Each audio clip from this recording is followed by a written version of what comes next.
سارے ملک کے قانون توڑنے کے لیے تیار ہیں. وہ گورنر کیوں نہیں کے پی کا کیوں نہیں گورنر ڈیٹ دے رہا الیکشن کی؟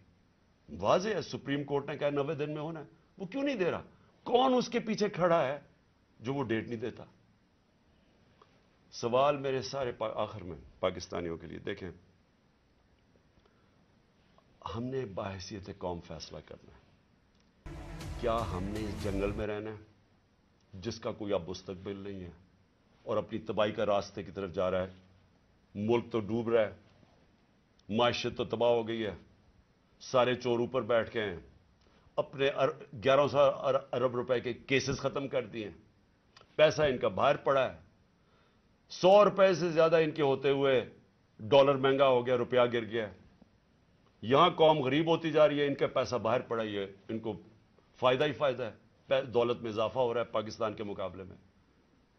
تو ہم نے یہاں پہ باحثیت قوم فیصلہ کرنا ہے. ہمارے پاس دو راستے ہیں، ایک غلامی کا راستہ اور تباہی کا راستہ ہے، اور ایک اپنی حقیقی آزادی کا راستہ ہے. میں اپنی ساری قوم کو آج کہہ رہا ہوں، دیکھیں جو ذل شاہ سے ہوا ہے، اگر آپ سب کے دل میں وہ تکلیف نہیں ہے جو آج ہم سب کو ہو رہی ہے، یہاں ڈاکٹر صاحبہ بتائیں گی نہیں، وہاں عورتیں رو رہی ہیں ہماری جو ہر روز اس کو دیکھتی تھیں. اس نے 4 مہینے ہمارے ساتھ ادھر دھرنے پہ گزارے، آج سے 8-9 سال پہلے جب 2014 میں ہم نے دھرنا کیا، 4 مہینے یہ وہاں بیٹھا رہا. یہ وہ ایسا انسان تھا، اسے سب پیار کرتے تھے. اور اس کی آپ ویڈیوز دیکھ لیں کہ آپ کو پتا چلے گا کہ کیسا ایک بھلا مانس انسان، ایک جس کو کوئی دنیا کی کوئی چیز ہی نہیں تھی، ایک عشق میں کام کرنے والا آدمی. اگر اس سے یہ کر سکتے ہیں، اس کو تشدد کر کے مار سکتے ہیں، اور یہ قوم چپ کر کے تماشا دیکھ سکتی ہے، میں پھر سے آپ کو کہتا ہوں ہمارا کوئی فیوچر نہیں ہے.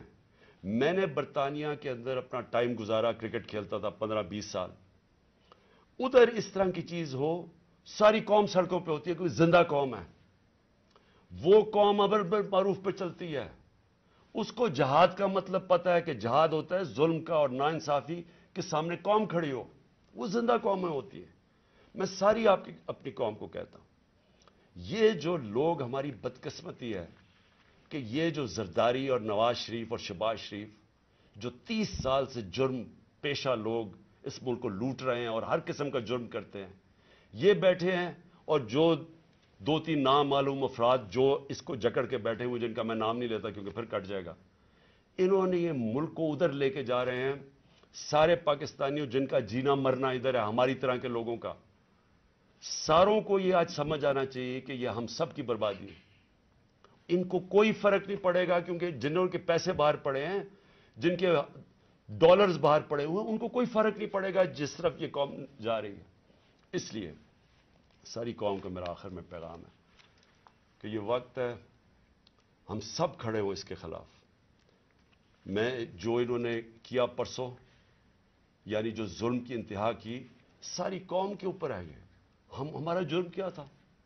آپ اگر کوئی جرم بھی نہ کریں، آئین اور قانون کے بیچ میں چلیں، اور پھر آپ کے اوپر ڈنڈے برسائیں، لوگوں کو ماریں، گاڑیاں توڑیں اور قتل کر دیں ایک وہ انسان، یعنی جس کو شاید اتنا تکلیف نہ ہوتی اوروں کی جتنی اس کی ذل شاہ کی تکلیف ہے. میں ساری قوم کو آج کہتا ہوں کہ آپ سب تیاری کریں. ہم نے اس حقیقی آزادی کی جہاد میں ہمیں سب کو تیار ہونا چاہیے کہ ہماری جان بھی چلی جائے، لیکن ہم نے اب پیچھے نہیں ہٹنا. پاکستان زندہ باد.